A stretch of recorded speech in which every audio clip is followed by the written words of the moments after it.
Here we go. I think we're live here at the station of decapitation without your head. And we just watched, I have to read this because it's a very long title, Uncle Sleazo's Toxic and Terrifying TV Hour, which I loved. And I was very happy you guys are cool with showing it here for everybody. And I'm joined by the people who put it together, like Lucky Cerruti. That was my fault. That's totally fine. And Matthew Sorensen. It's good to see you both again. Nice to see you, Neil. Yeah, and you've got all that we just were talking about this before we went live here. All the cool stuff is behind Matthew here. There's cool stuff behind Lucky too, but Matthew has a lot of stuff from the movie. Yeah, we're here in my studio. I mean, I'm here in my studio, and we have Timothy and Pukey up on the shelf there, who are very much part of my daily life, and I'm glad we got to share them with you today. Yeah, it was. I was a huge fan. I love anthology movies. Actually, the first VHS tape my mom ever bought me, Creep Shows, up here. Oh, wow. And so I love anthologies, and I love weird stuff, and I love monsters, and I love fun, and so is and puke. I don't really love puke, but it checked all the boxes for me. It was a very fun time. Cool. Yeah, we wanted to get it. We wanted to check all those boxes, so I'm glad that it worked. Yeah. Oh, by the way, I love your shirt, Lucky. I was actually going to buy that. I remember it was my friends at Paul Bear Press were selling it, but I live in a small town. I wasn't sure if I could walk around wearing it. Yeah, no, that's fair. Yeah, I saw this. I was just at Cinema Wasteland, and I saw this, and I had to grab it. It's so cool. It is. And Matthew has a really cool shirt that I'm going to get here eventually. Yeah. Like of Sleazo himself. He's awesome. How about casting Uncle Sleazo? Was he someone you knew beforehand? Or Matt, you take this one. So almost everybody in this film has been at one point a company member of a small professional theater in the Adirondack Mountains called Pendragon Theater. So Uncle Sleazo is somebody that Lucky and I have been working with in a theater for over a decade for sure. Me like 20 years and Lucky like 15, right? Yeah, pretty close. Like that. So when we started talking about this anthology, Lucky very specifically was like, it's got to be Jordan. And I was like, okay, well, it should be Jordan. And then he wrote it for Jordan, and then we got Jordan, and we're very happy about it for sure. Was he on board right away? He's like, yeah, I'll do this. Yeah, I think he was. He likes to be, active in any kind of creative thing. He's like super collaborative. So like when we sent him the idea of the script and like what we had, he sent back, he had taken notes, he had like written, or I maybe typed in like red, like ideas that he had, and like, oh, we can do a bit here, like the stuff with the Jack bottles, like getting bigger, like when we come back from every commercial, like that was him. He was like, I have some faces that I can do, and like all this stuff. So like he was not only excited, but he was like excited at the opportunity to add his own thing, which was easy because like Matt said, it was written for him. So it was like super easy to do that. And we were both like really, really happy when we shot all of the Sleazo stuff in one day. We like built the set on this theater stage. And like, he was just in that chair, and we had like cue cards for him, and we just kind of knocked him out. And we just would like look at each other, and we're just like, man, this is exactly what we needed it to be and what we wanted it to be. So it worked out really, really well. Yeah. As you know, I've told you before, I'm a big fan of the movie and Uncle Sleazo himself. I think he's a great horror host. Yeah, he's when I think about, like, before we shot it, obviously when we were coming up with the idea for the wraparound and how we wanted to present it and what we wanted it to look like and stuff, it was always Jordan. It was always that look, that feel, that kind of cable access, really kind of goofy, fun feeling. and I'm glad that it plays, and because I really enjoy it. So when you said you wrote that for him, how about the three stories? Were they written specifically for this? Because sometimes, especially modern day, a lot of the anthologies are really like shorts that other people made, and they kind of cobble them together for an anthology. Which Well, I'm that's not saying it's good or bad. I'm just saying that's how some of them are. totally. That's a super interesting question. So, and it kind of has a long answer.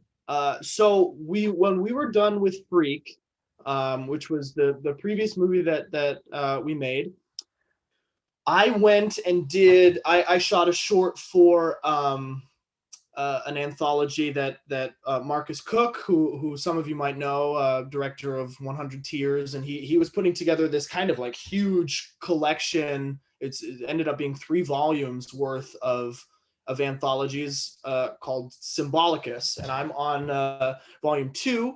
I shot this thing for it, and that was like fun. After Freak, which was like, kind of the biggest endeavor that we had been on thus far, I was like, man, I just kind of want to like shoot something down and dirty and quick and whatever. And I had a good time shooting Marcus's thing. So I Matt and I were talking about it, and coincidentally, somebody, I don't know who, reached out to me was a fan of Freak and was like, hey, I'm making an anthology. I would like to give you some money to make a segment for this anthology that I'm working on. And somebody else had mentioned like, oh, you should put tentacles in your next thing. So we were like, okay, like, so we made this short. We sidebar, we never got the money, and I never heard from that guy again, whoever he was. But we ended up with something that we really liked, which is Transferal. And it was like we thought it was really solid, and it was exactly how we wanted to shoot. After Freak, it was very small as far as like kind of cast and crew and production, like set and all of that sort of stuff. It was like pretty straightforward. The effects, we wanted to raise the bar a little bit. But we had this thing, and we had played it at festivals. It played at exactly, which was thank you for that, amazing. And but I never really know what to do with shorts. I always bring that up on interviews with people who make shorts, because like, what do you do with them after they play the festival? Do you either just put them on YouTube? There's starting to be a little bit of like Shudder has a couple, but it's not, there's not really a lot of things you could do with them after. Yeah. And I feel like Matt and I felt the same way. We really didn't want it to just live and die on YouTube or wherever, like we just felt like it was worth a little bit more than that. So we started talking, and the idea of an anthology, because that's how it was supposed to be presented, I suppose. And we were like, well, what if we just do our own, and then we were like, well, what would that look like? How would we want to do it? And it all just kind of spiraled out of control from there. And we brought Leslie Dame on, who, is in everything that I've ever done and will be forever, as long as she wants to do it, to kind of help facilitate and come on as an executive producer. And this is very much her kind of wheelhouse as well. So it was fun. Just between the 3 of us, we sat down a few times and finally narrowed down the structure of it, the wraparound, the rest of the segments, and so that's kind of how it happened. We shot Transferal. So I mean, all told, the movie took what, Matt, like a year and a half, just about. Yeah, but it was definitely not like a year and a half of solid work. It was like Totally. piecemealing 12 shoots together, basically. Right. Which was great. But Transferal existed before Sleazo was even a twinkle in our eye. But we also we had been doing some work for the theater I mentioned before, and through COVID, they had to turn their holiday offering into a digital offering. So they hired Lucky, and I was on staff there already, and we kind of put together their idea of what their holiday anthology kind of spectacular would be. But then the segments that I produced and that Leslie produced and that Lucky produced were all very like tongue in cheek and got a little bit like funny and weird. So that having been a thing was also germane to us making this really wacky, piecemealed, genre spanning, little bit of everything kind of anthology out of Uncle Sleazo. Yeah, I love it because I like that they have a little different vibe, especially going from the first episode, I think, to the second episode is really the biggest shift in like the vibe or the feel, the tone of the movies.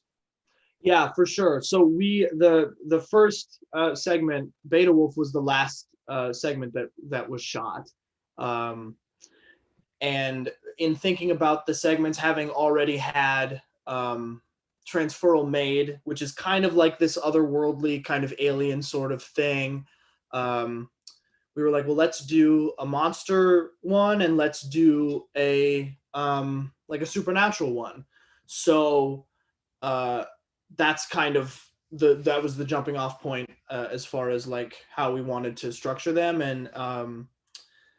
And Beta Wolf, we were like, well, let's make it like an old 50s style, like, If Uncle Sleazo was like a real TV show, those kind of things they show, movies from all different eras. So it's totally. it makes sense that they. And it would probably be, like something shitty that was like in public domain that nobody cared about anymore, and super goofy and weird, and which was like, yeah, let's lean into that pretty heavy. And yeah, and I did want, it was super important to me, and Matt too, to kind of have everything have a certain feeling to it, and it was hard to wrap my head around it, at least, having our hands in all of the segments. We didn't farm anything out. We shot everything, and I didn't want it to feel necessarily like that. I didn't want it to be, oh, these people just made this thing and tried to make everything seem different. I really wanted everything to seem a little different. So the tonal shifts and the, even between the commercials and stuff, that was always super important to me. And but yeah, the shifts are fun. I'm glad that they play, because that was another worry for me. I was like, God, is this like too all over the place? Is this like, are we doing too much? But I think it works. Yeah. Matt, no, since you have all the stuff behind you there, are you the one who creates like the effects and the makeup? Pretty much. We do some collaborating with some other artists like James Bell, who we love and has had a hand in Freak and Uncle Sleazo. But for the most part, if we have something specific in mind, I'll make it, and Lucky will help for sure. Like when we made Freak, Lucky and I built Arthur Crenshaw, and there were 3 different aspects of Arthur Crenshaw that we built together. But then we had also used some James Bell stuff. And then with this, with Uncle Sleazo, I basically cranked out everything that was like specific and had to do with the writing. And then we pieced in corpses and other generic bits from like artists like James or Lucky. Can you refresh me on the name of the person who did our nice corpse bust? Yeah, so the shop is oh man, now that I'm on the spot. Oh, I'm sorry. No, Relics of the Blind Dead is the shop name. And they do amazing corpse work. That corpse, funny enough, is he usually only does these beautiful heads. Like he just has a head made. And I reached out and I was like, hey, these are lovely, and I would love to use one, but I kind of need a little bit more. Would you kind of fill it out like torso wise? And he was kind enough to do that. But yeah, we'll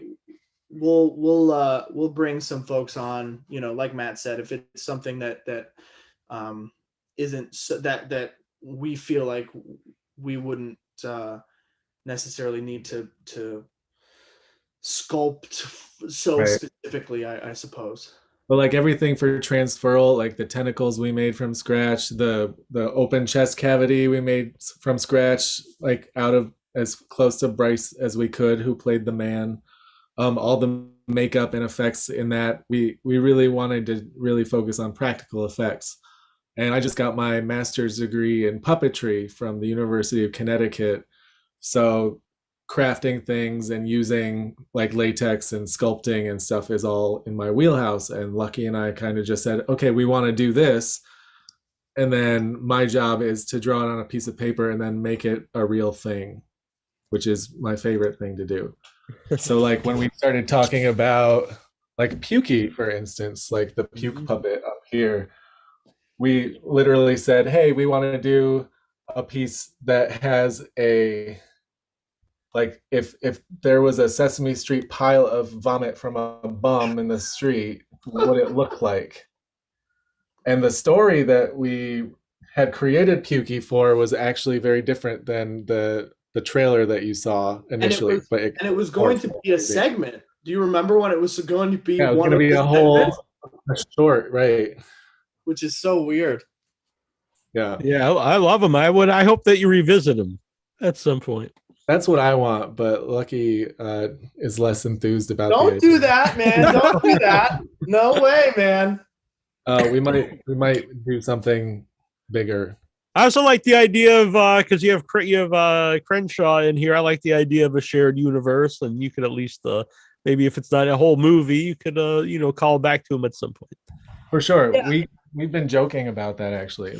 Go ahead. For sure, yeah. I always am excited when I see something in a movie that is a reference to something else in that film. Like I'm a big Adam Green fan, and I feel like Adam Green does a lot of that all of the time. And yeah, there's the Freak reference, and then our friend Adam Riot Thorne, who puts on the Terrible 2-Day Fest in Canada, he plays the newscaster, and the two folks that are missing in the news bulletin like bumper are from Kindness to Strangers, which was my first film. So I think that's really fun. I think that's like it doesn't alienate anybody who hasn't seen them, because you wouldn't know if you don't know. Right. But if you do know, it's like, oh, that's really cool, that's fun.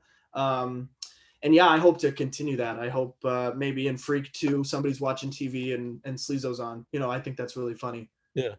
Cheap plug. Adam Green was the 6th guest on the show back in 2006 when we started. Holy shit, that's so cool! Right, man. Before Hatcher came out. Yeah. Wow.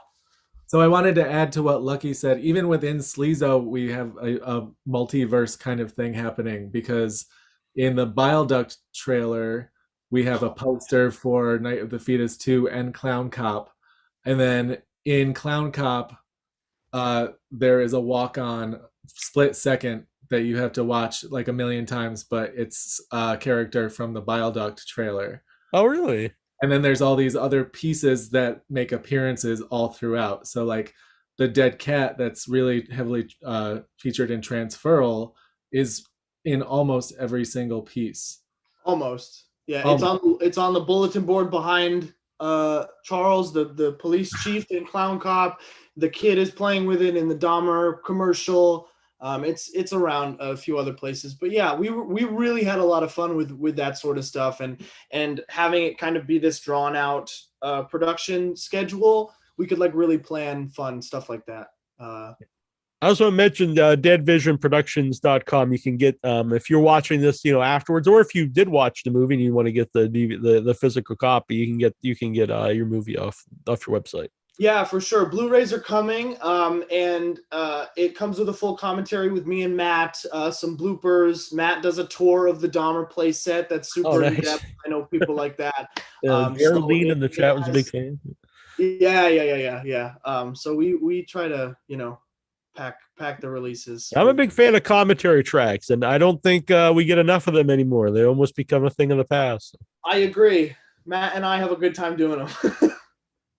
And we spill a lot of didn't go to film school, and they tell me that a lot of their film school was listening to commentary tracks and specials on Blu-rays and DVDs. Damn. Yeah. Yeah, Well, I sometimes they're agree. just foolishness too. But Right, right, sure. Yeah, no, I'm a big fan. I'll always watch a commentary. let's see. More. I don't know how you say your name. I'm sorry, Mori Hiro Fisher, who either stayed up Hey, really late or got up really early in Japan. yeah. So that's our friend. He actually produced Transferal, which is Oh, like awesome. super nice, and yeah, we love him. He said, with he wants to know within 90 minutes, anthology was the original idea, or you guys had an idea for segment number 4. So I guess, was it always going to be what we saw? I know you kind of went over some of this stuff, but was there ever going to be a 4th segment?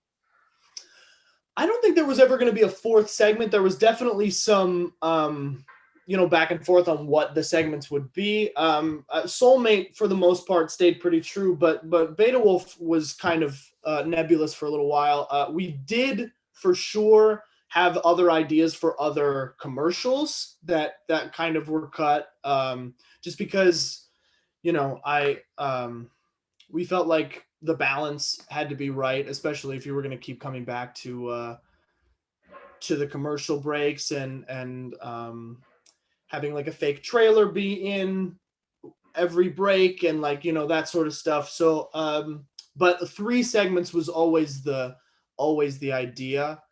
But yeah, just some little stuff. Most of all of the bigger like things like the Dahmer set or Clown Cop or whatever, Pukey, that all made it. It was the stuff that ended up not feeling like it was very needed were just like interstitial little things. But yeah, great question. He also likes the Deranged poster, which I did not notice at first, but Oh, a very underrated film came out the I same agree. year I as agree. Yeah, I picked that up Chainsaw at Massacre. Food as well. Yeah, I like that. Yeah. It's probably the closest to the actual story from all the films that are inspired by Yeah, I agree. I've the got Ed game. Gein on my hoodie too. Oh, nice. Very true crime today for whatever reason. Yeah, very good. I'm sure it's just like that every day. Right, right. Yeah. Let me go over some of these questions here. Well, Geraldine thought that the actor in Beta Wolf was cute. Yeah. I think she was talking about Alex, right? I mean, that's when it came up in the chat. Sure. Maybe Yeah. she just meant the wolf, but I'm pretty sure she meant the actor. I mean, technically, they're all pretty cute. Exactly. Yeah, I agree. He's- I love the look of Beta Wolf. And now, did you film it a certain way, or is this something you do in post? all of the like shittiness of it was done in post. But it was It looks good because sometimes I'll watch stuff and I know like they use the default set, which is fine, whatever. But I could tell like they use the default setting on like and like something in After Effects, which is fine. totally. But you can. Yeah.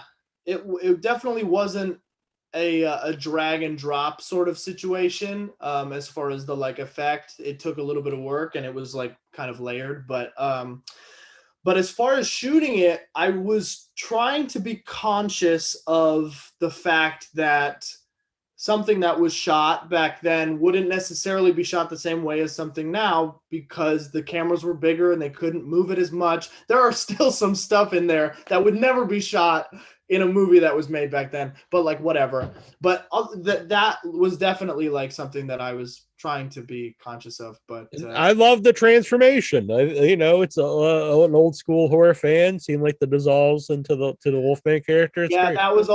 that was like the top of the list as things that we needed to include. If we're gonna do a werewolf movie, we've got to do like a like transformation, which was really fun. Yeah. And then, so then I'm just going over what stuff we had here. You mentioned the Dahmer apartment set. So do you have that one anywhere? You said you go over it on the in the specials. Yeah, the behind the scenes Dahmer tour is in there. Unfortunately, it's packed away for storage right now. But long story short, I took all of the footage and uh, photos and historical research from Dahmer's actual final apartment before he was apprehended. And we took a Barbie dream house and kind of pasted all of that onto it. So like historical references, evidence, photos, artifacts that were in his apartment are all recreated in miniature in Ken size. So that's around, and that will be available for auction at one Oh, point. really? No, that's very cool. I'm thinking a raffle or something like that. Yeah, I like it. Huge. How It's much we can, huge. yeah, it's really like true crime nuts, especially people that have Like disposable Lucky here. incomes. Yeah, Oh right. no, disposable income is the magic word. Like they're gonna want this for their collection. Hey, Lucky, have you ever been to the Museum of Death? I have. I was just in New Orleans not too long Oh, ago. okay. I've been to the one in L.A. Oh, nice. Yeah. Yeah. I love it. I loved it so much. Yeah, I recommend it. It was the people I was staying with when I was in Hollywood. They think nothing against this idea, but that it like glorifies criminal. I understand all that. So the day they were away, I went by myself and had a very good time. Sure. Yeah, totally. But the first room for anyone, I don't know what the difference is between the two, but in the one in Hollywood, the first room is all like actual artwork that serial killers have made, and it's really wild. Yeah, it is wild. It's crazy. Yeah. Your movie made me think of it. So. Oh, good. That's nice. Yeah. I'll take it. Yeah. There, yeah. There's fan art involved. Yes. AJ wants to know if Night of the Fetus and Night of the Fetus 2 will ever be movies. I would love it. I would love it. Matt has that was one that Matt had a pretty it took a lot of trust on Matt's part. So I appreciate that. I've told you before, I'll tell you again. Thank you. I just knew that would work. I just knew that would, I mean, there are some nutty movies out there, and the fact that it's a sequel was funny to me, with like not a very good sequel title, and like all of that. I just really love that idea. And like there's nothing to that, like what could that movie even be? I don't even know. Like where would you go with that story? What would that look like? I don't know. That trailer was supposed to be a little bit more in depth too. But we were just like, let's strip it down. Let's just be what it needs to be. I love that how that turned out. So as far as real movie, I'm not sure. Probably not, if I'm honest with you. Well, the way that we framed it, eventually for me, was I found out that the National Right to Life Committee in the 80s sponsored an anti-abortion propaganda film that was extremely graphic and took place in an abortion clinic with an abortion doctor who was paid by the National Right to Life Committee to make this very horrific kind of account. Right. So like to me, we were going in that vein, and it was a commentary on that, which I love.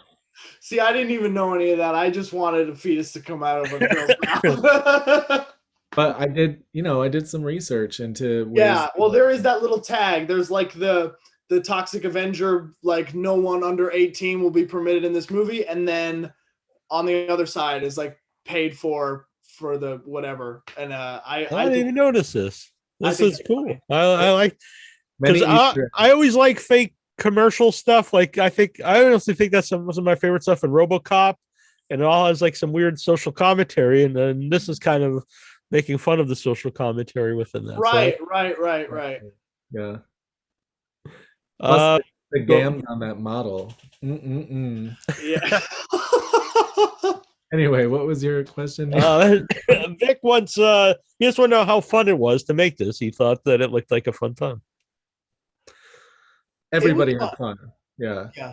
I think it was helpful how we shot it, like kind of broken up. We were always missing it when we weren't doing it. At least I was, after like a long shoot, when you're like making a movie, especially how we do it, it's exhausting. It's stressful.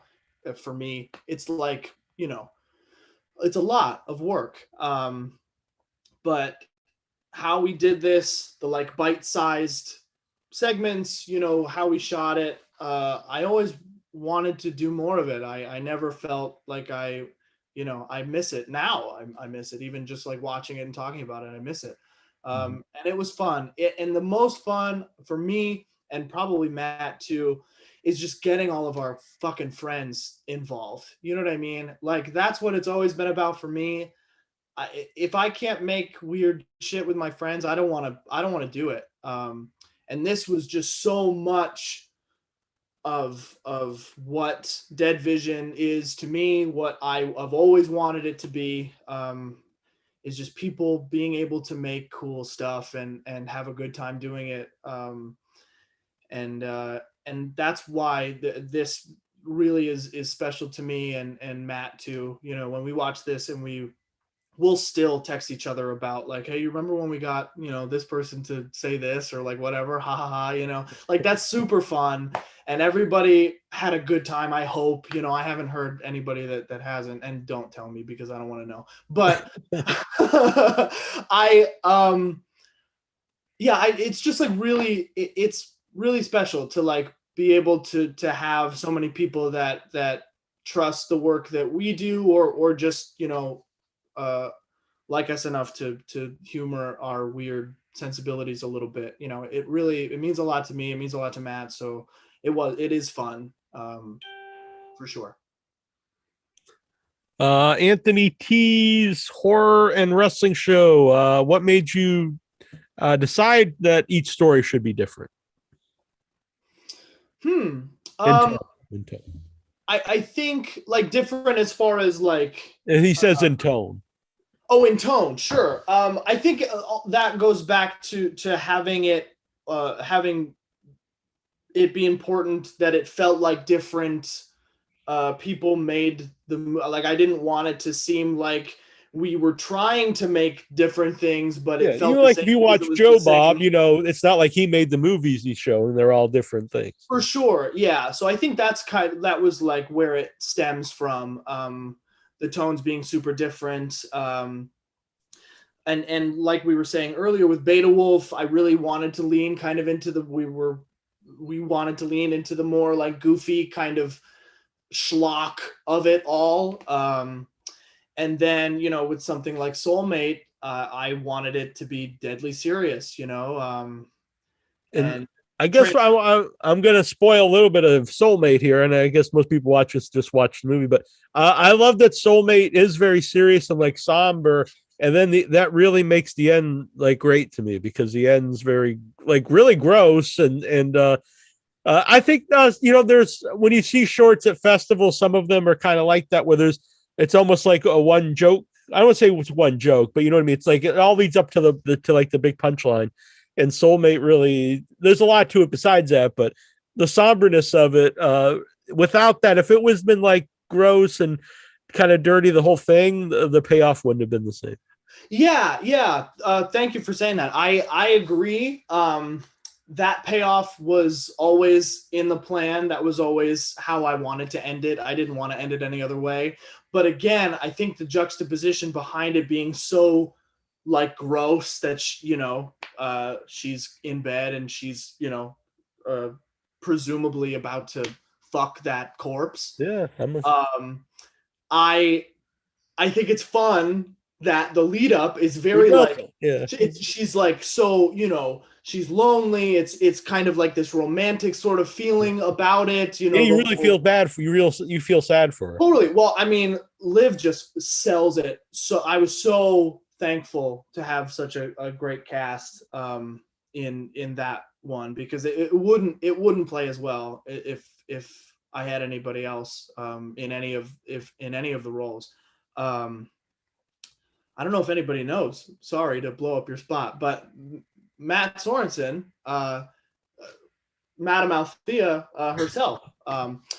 Anyway, I really wanted it to be serious. Like I didn't want to play anything for jokes, especially like even the juxtaposition between the segments and the commercials. The commercials, for the most part, are like pretty silly and you know, tongue in cheek and funny or whatever, weird.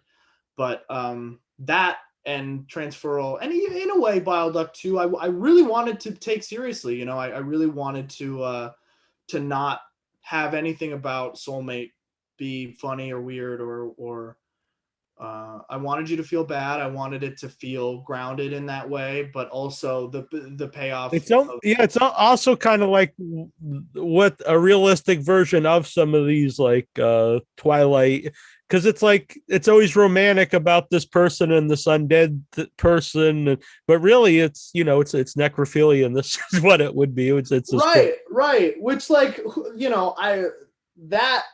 I would probably be a little fantastical and not how it would go. If you found a corpse in your house, I would imagine you'd call the authorities and they take care of it and do all of that. But how far would you take it if you really thought that you had one person and that was it for you, and you found out that you couldn't be with them for whatever reason or another? How far would you take it? If you found out they were dead, how far would you take it? If you found their corpse, how far would you take it? I just think that's interesting. So in the movies you take it a little far sometimes, I guess. And I like the old school music in that segment too.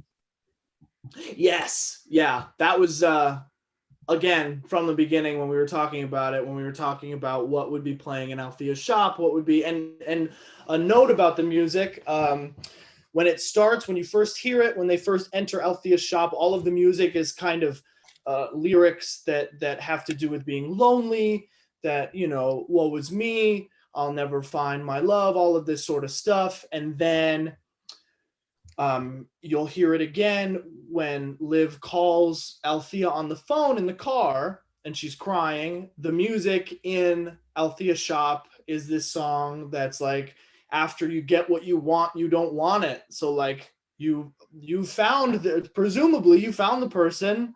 There might be a ghost, but you found it, and like, why are you throwing a fit and like all this stuff? And then at the end, the song "Are You Lonely Tonight" is kind of this like romantic, like, oh, we're gonna consummate the unholy union. Geraldine in the chat wants to know: are you guys selling the Dahmer playset? You said that you might be auctioning it off. So. Yeah. Stay tuned to deadvisionproductions.com. Wow, for real? That's news to me. That's cool. I don't know. We'll talk about it. We have to talk about it. Yeah. Morihiro says he loves the name of Uncle Sleazo. It sounds like something from Trauma when I heard it. How did the name come about? That's interesting. I wanted the name to feel like somebody who really didn't think about their name too hard. Like the host really didn't spend too. It's not like I'm anybody's name right now, but you know what I mean. It's like uncle, a professor, doctor. Like right, any one of those. Just something evil at the end. Exactly. And I didn't even think about it when I came up with and then also not thinking that it has kind of undertones of maybe something that you don't want to be associated with. Totally. And like uncle, uncle is like, that's not what you want your uncle to be, is Sleazo. But Sleazo, most people, also, I didn't put this together when I named it, but afterwards, and I'm not mad about it, the El Sleazo Cafe, if for anybody that's seen the Muppet movie, the Muppets go to the El Sleazo Cafe. It's spelled differently than we spell it, but we both are huge fans of the Muppets. So that is like also pretty fun. Yeah. How did who made the doll? Was Matthew? Did you make the doll? Oh, little Timothy, the nephew Timothy. Why don't we ask him to come down? Hello, Timothy. Right. Oh wow. Timothy has some really cool bling. Also, he has an Uncle Sleazo pin. Oh, that rules! Made by Raro Creations, available on deadvisionproductions.com. So Timothy was actually on eBay, and he was a little Jerry Mahoney doll. And this was his original outfit that he was in, but he had no hands. So then I bought the teeny hands and attached them, and then we had decided that we wanted Timothy to look like Uncle Sleazo, or at least I kind of ran with it. And I mentioned it to Lucky, and he seemed okay with it. So I built on top of his face and gave him the hair to make him look as much like Jordan as we could tolerate. But his I love it. mechanism, And also I think it makes it even funnier that he calls it his nephew and it looks Yeah, just like a miniature version of him. Yeah. that's so funny because like when I had written that he had a nephew and it was going to be this ventriloquist dummy, I was literally thinking a nephew, like a young boy, maybe like a little like a propeller cap, which would like make it a little grosser. But then creepy. Matt was like, "No, I think it's funny if they're exactly the same and it's still his nephew." And I was like, "You know what? That is funny. I agree." So it's just like super weird. It's so weird. So I built one of these suits for Jordan, like from scratch, so that they would look exactly the same. Oh, So see, I would assume that he had the suit and he made the small suit, but I like even better that you had to make the big suit to match the little suit. it would make more sense if you did it that way. But then it's me that we're talking about, and I was like, you know what? We should just do this. And Lucky was like, fuck it, who cares? Let's do it. I assume the PO box doesn't really work if I send anything to PO box 666. Yeah, Well, maybe someone will get it, but I it don't. doesn't work. It's not a real town, Oh, and okay. it won't go anywhere. I'm sorry to say. That's I a. did really want originally. I didn't get to it, and I don't even know how it would work. But I really wanted to have a phone number that you would call and to have like a burner phone and people could leave and have Jordan leave like do a voicemail as Sleazo and like so people could leave him messages and we could listen to it.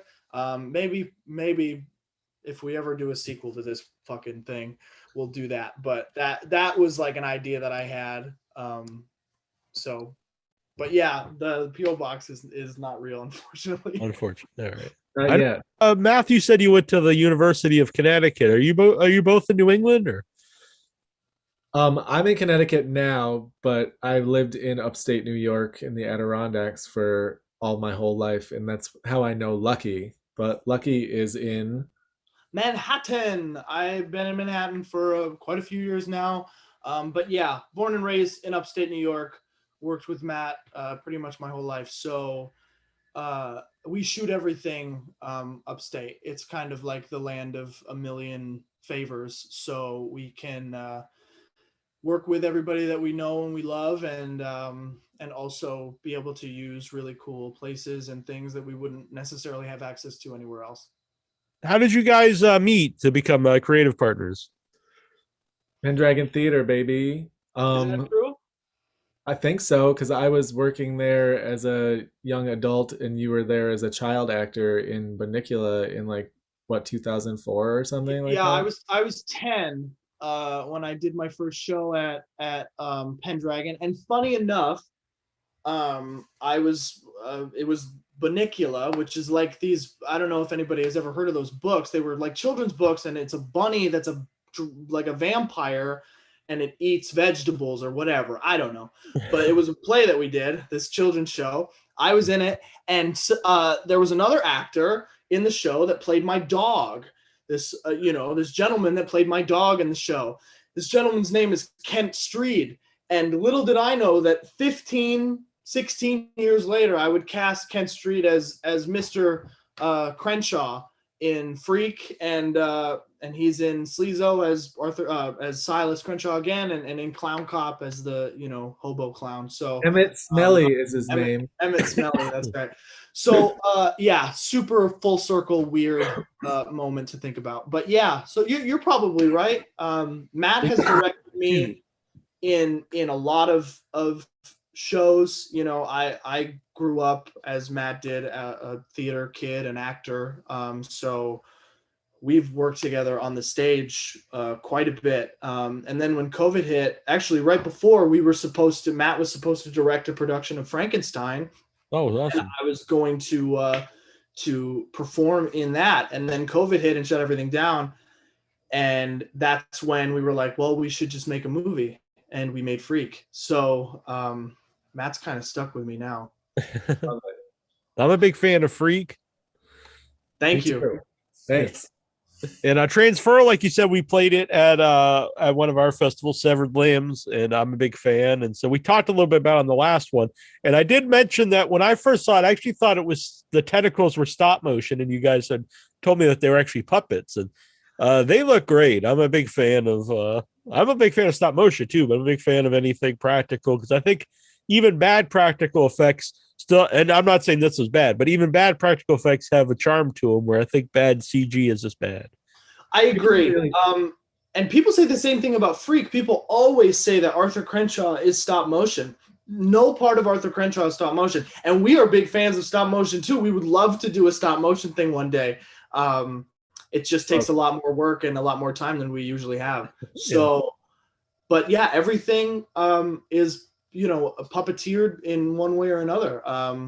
There is a little bit of reverse when the tentacle goes up Bryce's nose, like in that shot, that was obviously reverse. So maybe that is what people see. And I know exactly the shot in Freak that makes people think that it is stop motion, but it's not. So that's fun. I'm not offended by that one bit. I love stop motion. So maybe one day when we do a stop motion, everybody will be like, oh, good practical effects. Yeah, exactly. Yeah. We'll be like, motherfucker. What were you about to say, Matthew? I was gonna say the phenomenon that you were talking about, Neil, is kind of like you can tell what's actually on the screen with the actor in real time. So practical effects will always, to me, generate a more natural response, even if it is something that doesn't look like what you see. Even if they enhance it, there's still got to be something to interact with. Otherwise, it's too weird. Yeah. I think even if you're not like a snob like me and like a lot of the horror fans who are like, we'll pick out why they don't like you said, it's just something your eye can tell that like the weight's not there, and so maybe you can't pinpoint why it doesn't quite work for you, but totally. Like you said, it just seems weird. And like even how light will reflect off of something, or you might not be able to put your finger on it. It could be the best CG in the world, and like some of the stuff that comes out now is the best CG in the world. You could tell. Yeah. It's just I asked a similar thing. I read once that's why people do always have had like this fear of clowns, is there's something about your mind could tell that the clown makeup is like human, but it's a little bit off than human. So there's something that goes in your head that it kind of puts you off. Because I guess that's been a thing that's been around forever, that people, not everyone, but people have had not a fear, but have just been off put by clowns. Yeah, it's interesting. And it's funny that you mentioned that. I've heard from a couple of people that have watched Transferal that are really freaked out by Leslie, who plays, kind of the visitor in Transferal, especially like in the shot where you can't really tell what she looks like. She's in the road. She's kind of like in the distance a little bit. It's very dark. It's and it was they introduced me to something that I wasn't familiar with, but the uncanny valley, I think, is that. Yeah, that's right. Yeah. It's like something that seems vaguely familiar to you, but you can't. That's what they say about a lot of when they do the CG cartoons where they do like humans, and that you can. Right. That's what they always use for that. Yeah. So I love that. I didn't know that existed when we made Leslie look like that. I was just thinking like something is eating this person alive, and what would that look like? But really great performance by her in that short. She's the greatest. Because I like all the weird effects and everything, but her performance really brings a lot of humanity to it, and it makes it more than just cool effects. Agreed. Yeah, you actually care about both of the characters and like how screwed up their life is now because of this crazy parasite. Right. And I like that all three work by themselves. You could watch them separately. It's cool to watch them all together, obviously, but you could watch them all separately and they'd all be fun shorts. For sure. Yeah, definitely. And I mentioned deadvisionproductions.com. You can buy it on, I was going to say VHS, but you can buy it on DVD. Yeah, DVD. And Blu-ray coming soon, and VHS one day down the road will be coming soon as well, which will be fun. But yes, DVDs for now. I do a yearly sale on my birthday, May 13th. So that's kind of when that's I'm on Friday the 13th this year. That's right. That's kind of where I'm aiming to have the Blu-rays be available, at least for a pre-order. But yeah, we're gonna throw some screen used props and costume pieces up there that day too, so people should check it out if they're interested. There's a lot definitely. of cool stuff coming.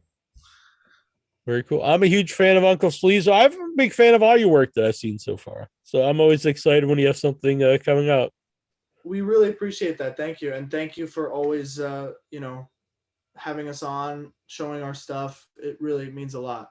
Yeah, definitely. Thanks for letting me do it, and thanks for everyone who showed up. Are you guys working on anything currently? Yeah. That you can speak So about? we made this movie a couple years ago called Freak, and we're gonna go back to the woods. We're gonna make a sequel. So I'm writing now. We're taking the summer off of shooting so I can write and make sure that is in a good place, and then we'll start shooting in the winter. And I'm really excited about it. I think a lot of people are gonna like it. Very cool. Well, I'm excited about that. And where can people follow you? They're not to Manhattan in Connecticut, but where can people follow you to see what you guys are up to? Yeah, Dead Vision is on all social medias. Dead Vision Productions, Facebook, Instagram, Twitter is at the Dead Vision, and deadvisionproductions.com. You can stream Kindness to Strangers, my first film, and Freak there. Stay tuned on streaming for Sleazo. I've got some things working on that. And check out the shop. We've got shirts and movies and pins and all sorts of cool stuff. And Matt, your places too, right? Yeah, I'm at Puppet Bucket Productions on Instagram, and if you go to www.puppetbucketproductions.com, it will take you to my website, which is also matthewbsorensen.com. And I have a portfolio, and I do a lot of puppet building commissions and stuff like that too. If people are into puppetry, check me out. I've got a lot. I've not been there, and I'm going to check this out because I'm a big fan of all the stuff I've seen so far. Well, we're working on getting some of my horror stuff on there as we speak. It doesn't have to be puppet puke and things. I have other interests too. But it helps. It does help. Right? I've got a little bit of everything, just like Uncle Sleazo. That's right. Tying it all together. Very cool. Well, it's been very fun, and I hope I get to do it again sometime. Anytime. Thank you so much, Neil. We really appreciate it. Thank you, Neil. We really, really appreciate it a lot. Yeah, very good. All right. Well, I'll see you guys later. Bye. Everybody. I'll wave awkwardly while I hit ends. Oh, Matt already.